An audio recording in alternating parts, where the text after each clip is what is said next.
फक्त एका सहीमुळे आज आपला भारत इराण किंवा युक्रेनसारख्या महासंकटात अडकू शकला असता. ऐकायला खूप विचित्र आणि धक्कादायक वाटतंय ना, पण हे 100% खरं आहे. 1960चं दशक जग दोन महाशक्तींमध्ये विभागलं होतं. अमेरिका एका बाजूला, सोव्हिएत रशिया दुसऱ्या बाजूला, आणि मध्ये अडकलेला एक नवी स्वतंत्र गरीब पण स्वाभिमानी देश भारत. याच काळात जगातल्या 5 महासत्तांनी मिळून एक जाळं विणलं. नाव होतं NPT, अण्वस्त्र प्रसार बंदी करार. नियम एकदम साधा होता. 1 जानेवारी 1967च्या आधी ज्यांच्याकडे अणुबॉम्ब आहे त्यांनाच तो ठेवता येईल, बाकी सगळ्यांनी कायमची बंदी.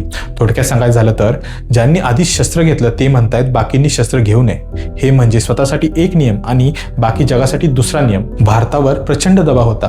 अमेरिका, रशिया, ब्रिटन सगळेच म्हणत होते सही करा, पण लाल बहादूर शास्त्री खंबीरपणे उभे राहिले. त्यांचं एकच उत्तर होतं, भारत शांतताप्रिय आहे, पण देशाच्या सुरक्षेशी कोणतीच तडजोड होणार नाही. आणि मग घडलं एक अकल्पनीय. ताशकंद येथे पाकिस्तानशी शांतता करार झाला आणि त्याच रात्री शास्त्रीजींचा संशयास्पद मृत्यू झाला.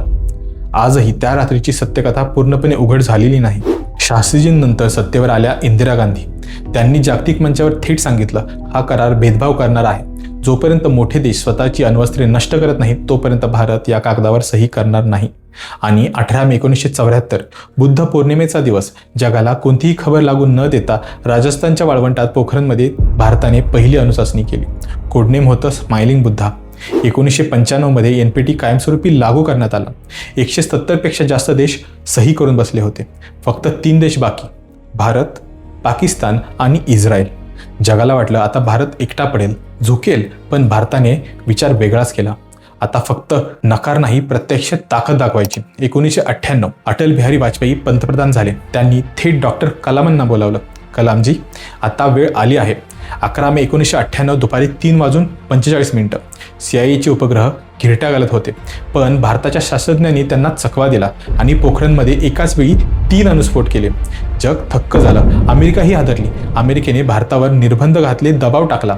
पण 2008 मध्ये ज्या अमेरिकेने भारताला गुन्हेगार ठरवलं होतं, त्याच अमेरिकेने स्वतःहून भारतापुढे येऊन ऐतिहासिक सिव्हिल न्यूक्लिअर डील केला. जागतिक दबाव भारताला चालवत नाही, भारताचा स्वाभिमान जागतिक राजकारण बदलतो. विचार करा, जर त्या काळी आपल्या नेत्यांनी त्या एका कागदावर सही केली असती तर आज आपण चीन किंवा पाकिस्तानच्या धमक्यांना घाबरत जगत असतो. तुम्हाला काय वाटतं? भारताच्या इतिहासातला हा सर्वात मोठा टर्निंग पॉईंट होता का? कमेंटमध्ये नक्की सांगा.